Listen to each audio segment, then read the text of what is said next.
तारीख तक कराना पड़ेगा हमें, या तो आप 20 तारीख से पहले आ जाओ। अच्छा 20 तारीख से पहले तो हाँ। देखते हैं, अभी मैं आपको बताती हूँ ना। हाँ जी, हाँ जी।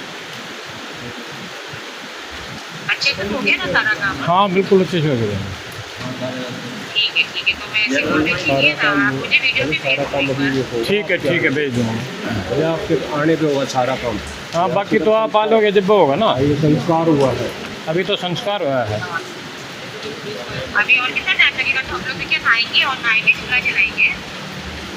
नहीं अभी तो है ना कितना को नहीं दे दी लगे रहो दिलदार। नहीं चल रही नहीं चल रही।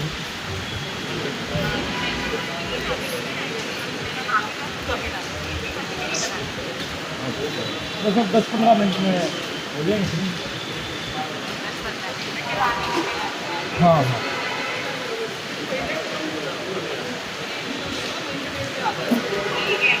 बेटी अपने पिता के अंतिम संस्कार को किसी रील के माध्यम से या किसी वीडियो के माध्यम से देख रही है और इतना भी वक्त नहीं मिला घर की तीनों औलादों को कि अपने पिता के अंतिम संस्कार या कहें आखिरी समय में वहां पर खड़े रहकर परिवार के साथ दुख बांट सकें। जब 74 साल की बुजुर्ग की मौत हुई तो ना ही औलाद पहुंची, ना ही कोई रिश्तेदार पहुंचा और हर किसी ने मानो फोन को एक जरिया समझ लिया कि एक ड्यूटी पूरा कर रहे हैं कि कोई अगर घर का चले जाए, इस दुनिया में ना रहे तो फोन से देख लो, रो लो, धो लो और कहो कि अरे कोई बात नहीं, वो बुजुर्ग थे, उनकी मौत हो गई, हमें बहुत बड़ा दुख है। और जब वहां खड़े लोगों ने कहा कि देखिए आपको मुखाग्नि देने के बाद ये जो राख और जो अस्थियां बचेंगी आप क्या उसे लेने आ सकती हैं, तो औलाद क्या जवाब देती है खुद सुनिए। जब फोन कर कर बताया गया तीनों ही बेटियों को कि आप आइए 20 अगस्त से पहले राख लेके जाइए, तो सुनिए क्या जवाब मिलता है। एसटियाँ लेने के लिए उन्होंने पहले बोला था कि एसटियाँ लेने के लिए हम आएंगे। मैंने कहा ठीक है 15-20 दिन तक आप आ जाओ।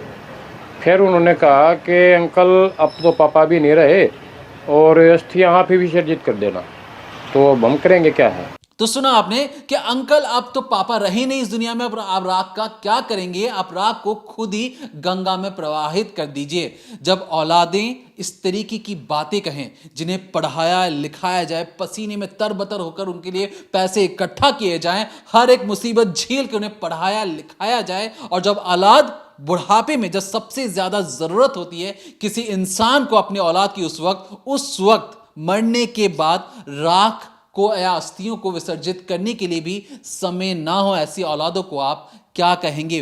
फोन पर कहा जा रहा है कि हमारे पास तो इतना टाइम ही नहीं है, हम तो बहुत दूर रहते हैं, जब से पापा की नौकरी चली गई थी हमने बहुत गरीबी देखी है, अभी भी हमारे पास उतने पैसे नहीं हैं। सोचिए ये 21वीं शताब्दी की बेटियां हैं, औलादें हैं, जिनके पास जरा भी वक्त नहीं है अपने पिता को आखिरी समय में खड़े होकर आंसू बहाने तक का वक्त नहीं है, क्योंकि अगर आंसू बहा देंगे ना तो 2000 रुपए या 1000 रुपए जो उनकी दिन की कमाई है वो खत्म हो जाएगी। जो मजदूर भी होते हैं, जो दिहाड़ी मजदूर होते हैं, वो अपने चीजों को लेकर इतनी ज्यादा संजीदा होते हैं कि वो अपने घर पर जरूर पहुंचते हैं। और यहां पर तो तीनों औलादें टीचर हैं, स्कूल में पढ़ाती हैं, बच्चों को शिक्षा देती हैं कि आपको अच्छा कैसे बनना है, अपनी माँ बाप की सेवा कैसे करनी है। उन टीचरों से पूछना चाहिए कि जिन बच्चों को आप शिक्षा दे रही हैं, खुद अपने अंदर झांक के देखिए कि क्या अपने पिता की मौत के बाद आप उस जगह पर खड़ी थी या नहीं थी। आज इस डिकोडिंग क्राइम के जरिए जब हम खुद उस आश्रम में पहुंचे जिस आश्रम में बुजुर्ग रहते थे, जब उन आश्रम के लोगों ने बताया कि किस तरीके से फोन करने के बाद जो औलादी थी वो किस तरीके का बिहेव कर रही थी, आज से पहले ना किसी ने देखा, ना आने वाले भविष्य में कोई ऐसा देखेगा जिस तरीके का जवाब उन्हें मिला। जानेंगे इस डिकोडिंग क्राइम के जरिए पर्दे के पीछे की वो कहानी जिसमें अब तक सिर्फ आपने वीडियो देखे थे, लेकिन अंदर की कहानी उस आश्रम के जरिए हमारी रिपोर्टर ने क्या क्या चीजें निकाली हैं, जानेंगे इस डिकोडिंग क्राइम के जरिए। तो ये 74 साल के शिवचरण रामरत्न गुप्ता हैं। इन्होंने कभी नहीं सोचा होगा कि जब जीवन में इनका अंतिम समय आएगा, जब इनको चिता पर लिटाया जाएगा, जब इनको मुखाग्नि दी जाएगी, तो इनके पास कोई भी इनका अपना नहीं खड़ा होगा। इन्होंने नहीं सोचा था कि जिन बच्चों के साथ ये ज़िंदगी भर बचपन में खेले, उन्हें बड़ा किया, स्कूल भेजा, कॉलेज भेजा, इस काबिल बनाया कि आज वो एक जगह पर खड़ी हैं, किसी लायक हैं, वो बच्चे ही उनके अंतिम समय पर वहाँ पर मौजूद नहीं होंगे।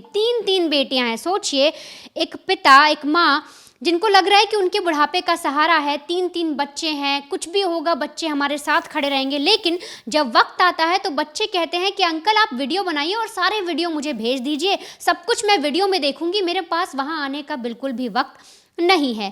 ये जो शिवचरण राम रत्न गुप्ता है, दरअसल एक समय में मुंबई के बहुत बड़े व्यापारी थे, कपड़ा व्यापारी थे, इनकी बहुत बड़ी दुकान थी, बहुत अच्छा बिजनेस चल रहा था। इसके बाद इनके घर में बच्चे होते हैं, 3 बेटियां होती हैं, नाम रखा जाता है निशा, एक का नाम नीता है। ऐसे ही ये जो बेटियां होती हैं इन्हें बड़ा किया जाता है, अच्छे से इनका भरण पोषण किया जाता है, पालन किया जाता है। इन्हें पढ़ा लिखा कर इनके पिता जो है इस काबिल बनाते हैं कि ये बच्चों को शिक्षा दे पाएँ, यानी कि टीचर बन पाए। इसके बाद बारी आती है कि इनकी शादी कराई जाए, शादी भी कराई जाती है। एक लड़की नेपाल में रहती है, एक आजमगढ़ में रहती है और सबसे छोटी वाली जो लड़की मुंबई में ही रहती है। लेकिन अचानक से शादी हो जाने के बाद, चीज़ें इस तरह से होने के बाद, अचानक से जो ये कपड़ा व्यापारी थे शिवचरण, इनका जो बिज़नेस है वो ठप होने लगता है, मंदी आ जाती है और इनके पास इतने पैसे नहीं रहते।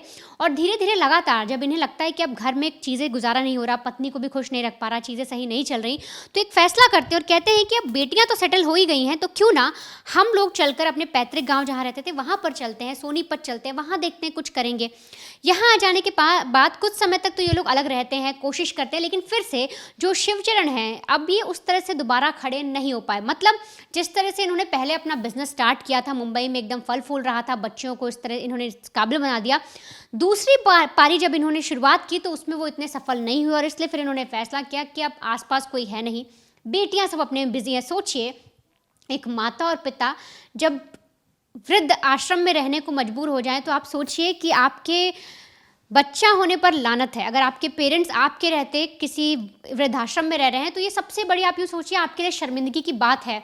अब इस जगह पर भी जो माता पिता थे वो दोनों सोनीपत आते ज़रूर हैं, खुद का दोबारा से सोचते हैं कि हम फिर से उस काबिल बनते हैं, कुछ बिजनेस सेटअप करते हैं, लेकिन नहीं हो पाता, बेटियां सब अपने काम में व्यस्त होती हैं। तो ऐसे में दोनों फैसला करते हैं कि चल के किसी वृद्धाश्रम में रहते हैं। अब यहाँ पर भी सोचिए, वो जो 3 बेटियाँ थीं जो मुंबई में रह रही हैं, आजमगढ़ में रह रही हैं, नेपाल में रह रही हैं, भले उनकी शादी हो गई है, लेकिन क्या अपने माँ बाप की जिम्मेदारी उठाना अब उनका कर्तव्य नहीं बनता था? क्या वो ये नहीं देख सकती थी कि हमारे माँ बाप जिस वृद्धाश्रम में रह रहे हैं क्या वो ठीक है भी क्या नहीं, उन्हें ठीक से खाना मिल रहा है नहीं, सोने के लिए अच्छी जगह मिल रही है नहीं? उस पिता ने जिसने तुम्हें हमेशा इस तरह से पाला कि तुम्हारे पास अच्छा पहनने को हो, अच्छा खाने को हो, अच्छी जगह सोने को हो, अच्छे अच्छे तुम्हारे घर होगा, उन्होंने आखिरी वक्त में ये भी नहीं देखा कि अब हमारे माँ बाप जब वृद्धाश्रम में जाकर रह रहे हैं तो क्या उनके पास वो सारी सुविधाएं हैं, क्या वो ठीक से रह पा रहे हैं या नहीं रह पा रहे हैं। अब इसके बाद ये जो शिवचरण है, जब ये वृद्धाश्रम में रहना शुरू करते हैं, किसी तरीके से अपनी ज़िंदगी गुजार रहे होते, तो इसी सिलसिले में लगभग कहा जाए कि 1 साल पहले जो उनकी पत्नी बीमार पड़ती है और उनकी मौत हो जाती है। अब कहानी पूरी तरह से घूम जाती है शिवचरण पर। यानी कि अब सोचिए, एक आदमी जिसका जीवन साथी भी इस दुनिया में नहीं रहा, बच्चे किसी काम के हैं नहीं, ना बात कर रहे हैं, ना मिलने आ रहे हैं, अकेले वृद्धाश्रम में रह रहे हैं, तो ऐसे में इनकी लाइफ भी पूरी तरह से अकेली हो जाती है। जो भी लोग थे, जो भी दोस्त थे, जो आप तस्वीरें भी देख रहे हैं, यही सब लोग जो वृद्धाश्रम में रह रहे हैं, कहा जा रहा है कि उस वृद्धाश्रम में 24 से 25 लोग रहते थे, तो वही उनके, आप यूँ समझिए, सहारा बन गए। लेकिन सबसे घटिया चीज़ कहिए या सबसे गंदी चीज़ कहिए तब होती है जब लगातार इनके पेट में दर्द हो रहा था। 15 दिन से लगातार इनके पेट में दर्द था, इन्हें समझ नहीं आ रहा था कि हो क्या रहा है। चेक कराया गया तो पता लगा इन्फेक्शन है। ये सारी बातें बेटियों को पता थी, लेकिन एक भी बेटी मिलने नहीं आई। मरने के बाद तो छोड़िए, जब ये लाश बनकर चिता पर लेटे थे तब की तो बात अलग है। जब जिंदा थे, जब ये बोल रहे थे, जब इन्होंने बताया कि अपनी बेटियों को कि मुझे बीमारी भी हो गई है, तब भी एक भी बेटी मिलने नहीं आई। खुद सुनिए कि जो वृद्धाश्रम में जो लोग रहते हैं, जो वहाँ के संचालक हैं, वो पूरी कहानी क्या बता रहे हैं, क्योंकि उन्होंने खुद बेटियों से बात की थी और बताया था कि आपके पिता की मौत हो गई है, जल्दी चली आइए। मेरी 3 बेटियां हैं और मैं बेटियों के पास रहना नहीं चाहता, तो ना रहने के कारण मैं आश्रम में रहना चाहता हूँ। तो वहाँ कोई दिक्कत नहीं। पहले सोनीपत में एक और है सेक्टर 7 में, मियाँ बीबी दोनों ये वहीं आए थे, तो वहाँ इनकी पत्नी गुजरने के बाद वो जो मेरे पास आया, मैं बोला वहाँ क्या दिक्कत होगी, तो बोला वहाँ 1-2 आदमी है, वहाँ मन नहीं लगता और ना मतलब सुविधा दे रहे ठीक ठाक। मतलब कोई बात नहीं है, तो सबका अलग अलग रुझान है। तो उसके बाद यहाँ मेरे आने के बाद उसने यही बताया था और ज़्यादा कुछ नहीं बताया था। कुछ बताया वो क्या बिजनेस करता था, कोई जॉब करता था? सब नहीं, उसने ये कुछ नहीं बताया। मैंने भी ज़्यादा नहीं पूछा क्योंकि वो थोड़ी स्थिति में ऐसे देख रहा था, भाई पहले उसकी घरवाली गुजर गई, अब वो आया है। बाकी अब बाद में पता लगा कि वो तो बॉम्बे का कपड़ा बड़ा व्यापारी था। तो शिवचरण ने बताया उसके परिवार में कौन कौन है, कितने बच्चे थे उसके? उसकी 3 बेटियां हैं, बेटा नहीं था उसका। वो बेटियां मतलब अगला कहता था, बेटियां बुलाती हैं कि मेरे पास आ जाओ, मेरे पास आ जाओ, मतलब उसका मन नहीं किया बेटियों के पास रहने के लिए, इसलिए वो आश्रम में आ गया। वो बीमार होया था उस टाइम मैंने नंबर लेके इनकी बेटियों को फ़ोन किया था, उससे पहले मैंने कोई फ़ोन नहीं किया था। सिर्फ नंबर हम ले लेते हैं क्योंकि कल को जैसे डेथ होगी तो परिवार को सूचित करना ज़रूरी होता है। नंबर मैं हर किसी का लेता हूँ, मतलब बात भी करता हूँ जब ज़रूरत होती है। अब बेटियों से बातचीत हुई अंतिम संस्कार के दौरान, क्या कहा बेटियों ने? बेटियों ने तो यही कहा कि अंकल हम दूर हैं, आ नहीं सकते, आप इनका क्रियाक्रम कर दो। माँ पहले मैंने कहा कि ये शरीरदान के लिए बोल रहे हैं, बोला नहीं शरीरदान तो नहीं, आप इनका आंखें डोनेट करके और शरीर वो कर दो, अंतिम संस्कार कर दो।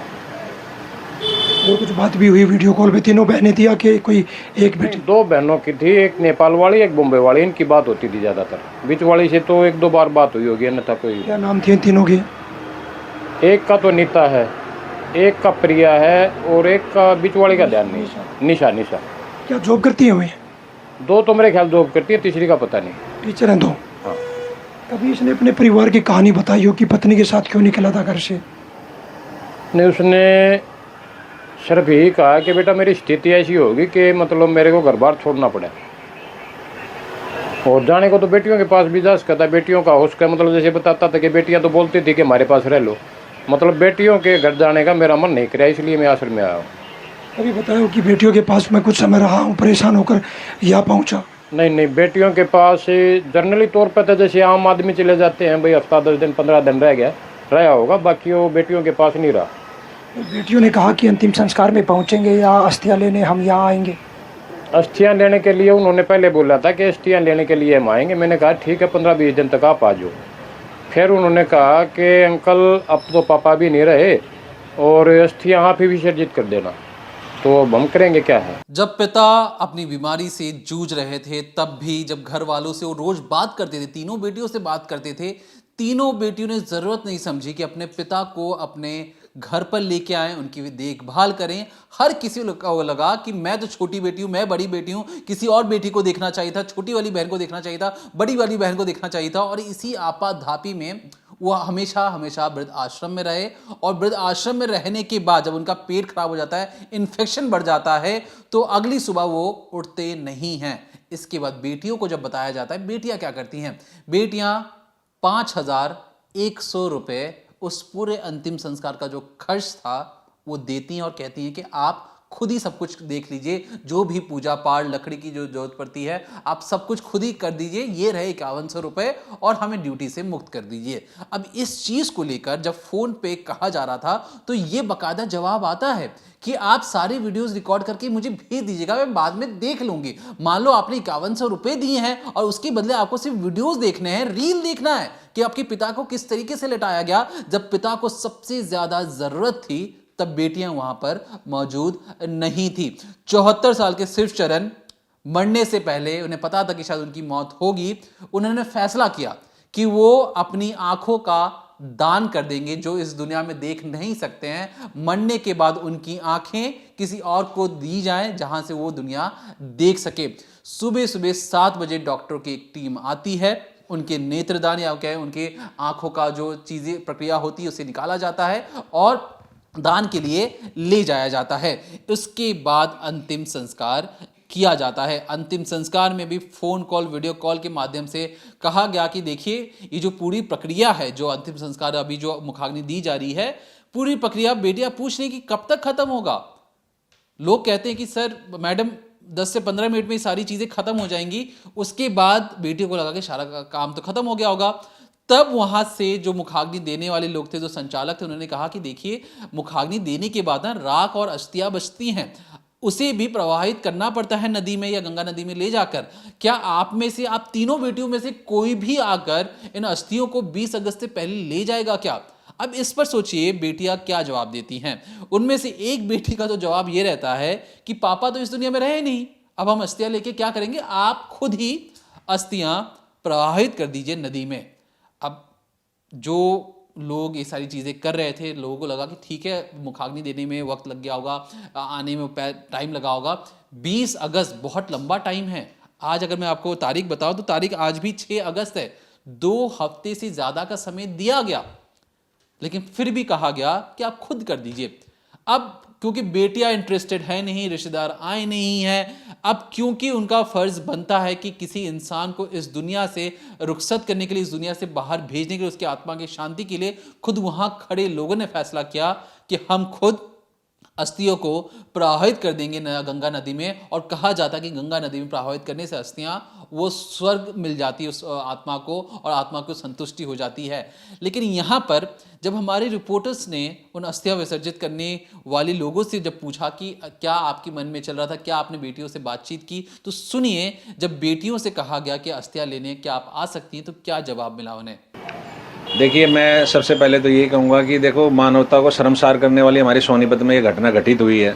दाह संस्कार के दौरान जिस तरीके से हम दाह संस्कार कर रहे थे, तो हमने एक वीडियो कॉल के माध्यम से उन बच्चियों से संपर्क किया, और वीडियो कॉल पे मैं तो बड़ा दुख का विषय है कि उन बच्चियों के माथे पे सिनक तक नहीं थी, आंसू तक मैंने आंखों में नहीं देखे। मैं बिल्कुल सब कुछ लाइव देख रहा था वहाँ पे, लेकिन हम थोड़ा दाह संस्कार में बिजी थे, तो मतलब एक कलयुग का एक बहुत बड़ा मतलब अभिशाप है ये, मैं ये कहूँगा। और अस्थियां हमने रखवा दी। बेटियों ने क्या कहा वीडियो कॉल पर जब अंतिम वीडियो ने जो कहा है वो वीडियो कॉल्स के अंदर भी दिखाई दे रहा है कि एक बेटी का ये बोलना कि जब बाप की चिता सामने जल रही हो, कि ये बोलना कि कितनी देर लगेगी। तो आप मानिए कि जब हम सारी क्रिया करने लग रहे हैं तो बच्चियों का ये बोलना कि कितनी देर लगेगी, ये मतलब एक बहुत बड़ी क्रूरता है। मतलब मैं तो भावुक इन बातों से कि 5100 रुपये भी कुछ पैसे भी दिए हैं अंतिम संस्कार के लिए। देखिए, जिस तरीके से आनंद जी ने बताया कि उन बच्चियों ने 5100 रुपये उनको दाह संस्कार के लिए दिए थे, लेकिन जब समाज मिलके सारी चीज़ें कर रहा था तो आनंद जी ने हमें अभी बताया है कि वो उन्होंने वापस कर दिए थे बच्चियों को। उन्होंने बोला है बिल्कुल कि जब समाज दाह संस्कार कर रहा है तो मैं 5100 रुपये का क्या करूँगा, इन्होंने बताया है अभी। अस्थियों का विसर्जन करने आप जाओगे? जी बिल्कुल। जिस तरीके से ये परम सौभाग्य भगवान हमें देता है कि हम हर महीने की 1 तारीख को सेफ इंडिया फाउंडेशन के बैनर के नीचे, हमारी जो संस्था है उसके नीचे जब हम अस्थियों का विसर्जन करने के हरिद्वार जाते हैं तो इसकी भी विसर्जन करने के हमें सौभाग्य मिलेगा, और हम इसकी अस्थियों को विसर्जन करने जाएंगे। मैं एक बात जरूर बता दूं कि वीडियो कॉल के दौरान उन बच्चियों को हमने ये भी कहा था, जिस टाइम पे दाह संस्कार की क्रिया पूरी हुई थी, कि बेटा ये जो अस्थियाँ हैं ये आप लेने आएंगे। तो बच्चियों की उसके प्रति भी टिप्पणी जो थी कि हमें 20-25 दिन लग जाएंगे, तो मैंने उनको खुद कहा था कि बेटा हम अस्थियों के लिए 20-25 दिन वेट नहीं करेंगे, तो आप अगर जल्दी आगे ले जाएंगे तो थोड़ा सा क्रिया के लिए ठीक रहता है। तो उन बच्चियों ने साफ मना कर दिया कि जी हम इतनी दूर से आ नहीं सकते, आपने जो करना है जैसे करना है आप अपने तरीके से विधि विधान से कर लीजिए। तो हमने उसको विधि विधान से करने की प्रक्रियाएँ अपनी स्टार्ट की हैं। उसके बाद भी उनसे, उसकी बेटियों से बातचीत हुई है कुछ? हाँ बिल्कुल, उसके बाद भी आनंद जी की बात हुई है बेटियों से। और देखिए, जिस बच्ची ने जीते जी कुछ नहीं किया और मरने के बाद तो कोई टिप्पणी कुछ भी करता रहे, तो मैं कहूँगा कि ये तो एक अभिशाप है। कहते हैं ना कि आप वसीयत बच्चों के नाम करने से पहले नसीहत दे दें तो ज़्यादा अच्छा रहेगा। तो मुझे लगता है कि बच्चों में संस्कार डालने की आज के समाज में बहुत ज़रूरत है। हमारे साथ प्रोफेसर भी मौजूद हैं। सर, क्या कहना चाहोगे कि भावुक करने वाला मामला सोनीपत में सामने आया है? ये श्रवण का देश है, जहाँ पर श्रवण ने अपने माँ बाप को चारों धामों की पूरी उसकी यात्रा करवाई, और ये वही देश है हिंदुस्तान जिसको हम आध्यात्मिक गुरु या विश्व गुरु इसलिए कहते हैं कि यहाँ पर संस्कारों की मिट्टी है। और आज की पीढ़ी से ये समझा जा सकता है कि आजकल जो आज की पीढ़ी है वो मोबाइल में, इंटरनेट में, सोशल मीडिया में उलझी हुई, रील में उलझी हुई। लेकिन जो बुजुर्ग थे, इनकी बेटियां तो उम्र दराज हैं, बड़ी उम्र की हैं, नेपाल में रहती है, बॉम्बे में रहती हैं, उत्तर प्रदेश में रहती है, उनसे इस प्रकार के व्यवहार की अपेक्षा नहीं थी। अब ऐसा भी लग रहा है कि ये केवल इनकी बात नहीं है कि इस बुजुर्ग के साथ हुआ। यहाँ पर वृद्धाश्रम में कितने लोग यहाँ पर बैठे हैं, और वेस्टर्न कंट्रीज की तरह भारत में वृद्धाश्रमों की संख्या बढ़ती जा रही है। इसका मतलब ये है कि जो जिन बच्चों को इतने लाड प्यार से अपना खून पिलाकर जिनको हम पालते हैं, वो अगर जब हम लोग बीमार होते हैं या इस प्रकार की स्टेज में आते हैं, बुजुर्ग होते हैं, तो हमारी देखभाल नहीं करते, तो मुझे लगता है कि हमारी सोसाइटी एक दूसरी दिशा में जा रही है। हम बहुत मेटेरियलिस्टिक, भौतिकवादी होते जा रहे हैं। पैसा कमाना एक बात है, घर बनाना एक बात है, नौकरी करना एक बात है, बच्चों को उनके पैरों पर खड़ा करना एक बात है। लेकिन मुझे लगता है कि अगर परिवार को हम परिवार की तरह नहीं देखते, मतलब अगर कांटा एक को लगे तो दर्द दूसरे को, परिवार का मतलब ही होता। परिवार 4 लोगों का समूह नहीं है, बल्कि वो एक मोहब्बत का नाम है। तो मुझे लगता है कि हम लोगों को, पूरी सोसाइटी को इसके बारे में सोचना पड़ेगा। मैं टीचर हूँ, मेरा 1 घंटे का पीरियड होता है और मैं 10 मिनट हर रोज इस विषय पर बच्चों से जरूर बात करता हूँ। और मैं देखता हूं कि लड़के आमतौर पर माँ बाप की परवरिश करने में थोड़ा सा पीछे हट जाते हैं, लेकिन बेटियों को आप एक कॉल पर वो उपलब्ध होती हैं। मैं पहली बार ऐसा देख रहा हूँ। बेटियों की तस्वीर सामने और तरह की हैरान करने वाली। हाँ, अब जैसे जमाना बदलता है, पूरी दुनिया बदल रही है, तो बेटियां भी अब घर से बाहर निकल रही हैं, उनमें भी उस प्रकार के संस्कार आ रहे हैं जिस प्रकार से अभी हमने देखा। मुझे लगता है कि ये शर्मसार करने वाली बात है और इस प्रकार का व्यवहार नहीं होना चाहिए। हमारे बच्चों को इस प्रकार के संस्कार दिए जाने चाहिए। और असली बात ये, बेटियों से मिलने की चाहत में पिता अंतिम विदाई हो गया पर मिल नहीं पाया। हाँ, निश्चित रूप से ये एक्चुअली एक दिन की घटना नहीं है, ये धीरे धीरे इस प्रकार की चीज़ें हमारे संस्कारों में ढलती जाती हैं। और परिवार को एक साथ बैठना चाहिए, एक साथ खाना खाना चाहिए, माँ बाप को अपने उनके पेरेंट्स के बारे में, दादा दादी के बारे में बात करनी चाहिए, उनकी सेवा भी करनी चाहिए। हमारे साथ समाज सेवी हैं, क्या कहना चाहोगे? अंतिम संस्कार हुआ, मौजूद थे मौके पर, वीडियो कॉल पर भी काफ़ी लंबी बातें हुई हैं। जैसे प्रवीण वर्मा ने बताया कि बेटियाँ भावुक तक भी नहीं नजर आई वीडियो कॉल के दौरान। वैसे तो प्रवीण जी ने और ससोदिया जी ने सारी बातें आपसे बता दी हैं। कहते कलयुग है, इसी को कलयुग कहते हैं। मैंने ये ज़रूर सुना था कि लड़के अपने माँ बाप से विमुख हो सकते हैं, लेकिन लड़कियाँ तो आधी रात को भी आवाज़ दो तो भागी आती हैं। कैसी विडंबना इस कार्य के अंदर जो कल घटित है। सारा शहर क्या, जिस आदमी से बात होती है कि ये ऐसा कलयुग आया ज़रूर था, लेकिन तो घोर कलयुग आ गया है। हमारा समाज पता नहीं किस ओर जा रहा है। जो ये घटना घटी है, ये घटना मैं चाहता हूं कि हमारे जो समाज सेवी लोग हैं, ये आने वाले बच्चों को कम से कम, हम अगर स्कूलों में जो दूसरी शिक्षा देते हैं ना, इस बारे में हमें स्कूल और कॉलेजों में ऐसी शिक्षा ज़रूर देनी चाहिए। ये परिवार को ऐसा नहीं कि गरीब परिवार था, इनके पास कोई ऐसा संसाधन नहीं थे कि अपने माँ बाप की सेवा नहीं कर पाए। अच्छा फला फूला परिवार था पहले। चलो, जैसे इन्होंने आनंद जी ने बताया कि लड़कियाँ रखने के लिए तैयार थी, लेकिन वो उनके अंदर स्वभाव था कि मैं नहीं वहाँ लड़कियों के पास रहना चाहता। लेकिन जब ये अंतिम समय में ये एक तो होता है, उन्होंने कहा भाई मेरा पास टाइम बहुत दूर है। 4 दिन पहले जब बीमार हुई तब भी आनंद जी ने उनको कह दिया कि आपके पापा जी बीमार है, एक बार आके आप उनसे मिल लो। लेकिन उनका जवाब था कि नहीं, हम फिर देखेंगे। अब अस्थियां विसर्जन की बात आई है, हम हर तारीख को जैसे बताया कि हम जाते हैं, उनसे ये भी कहा गया कि हम हर 1 तारीख को अस्थियां विसर्जन के लिए जाते हैं, तो कृपया आप भी आ जाइए। तो उनका इसमें भी नाह का जवाब था, जो बड़ा अफसोसजनक। देखिए, मैं कुछ तस्वीरें दिखाऊँ वृद्धाश्रम में बैठे बुजुर्ग, जिनके बीच में चरण काफ़ी लंबे समय से रह रहा था। 1 साल के करीब पहले यहाँ आश्रम में पहुँचा था और बीमारी के बाद उनका देहांत हो गया और पूरी प्रक्रिया के साथ उनका अंतिम संस्कार किया गया। तीनों बेटियाँ वीडियो कॉल पर थी।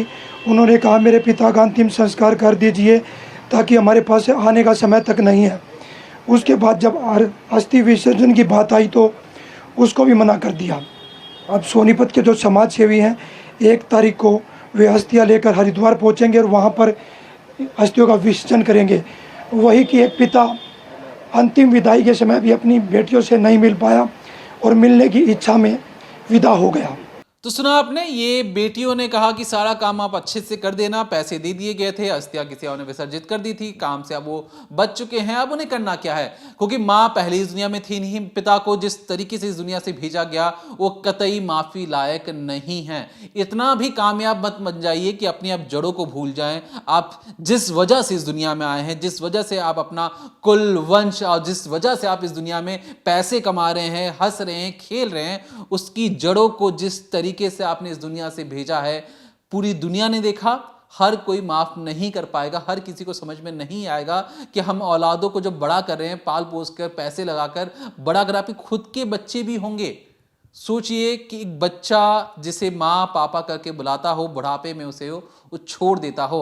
जब आप छोटे बच्चे रहते हैं, आपकी टॉयलेट से लेकर तमाम चीज़ें साफ करना, आपकी देखभाल करना, बुखार आता है तो आप माता पिता जिस तरीके से आपकी देखभाल करते हैं, सोचिए जब उनका वक्त आया तो बच्चों ने उन्हें बिल्कुल एक तरीके से मुंह फेर लिया, ना देखना तक मुनासिब नहीं समझा। और हमें लगा कि इस खबर को आप तक पहुंचाना जरूरी है, क्योंकि देखिए, कामयाब बनिए, लेकिन कामयाब बनते बनते एक बार पीछे मुड़कर देख लीजिए कि जिन लोगों की वजह से आप कामयाब बने, क्या आप उन्हें कहीं ज्यादा पीछे तो नहीं छोड़ा है। तो फिलहाल के लिए देखते रहिए decoding crime, Monday to Friday शाम 7:30 बजे, ओनली ऑन क्राइम तक।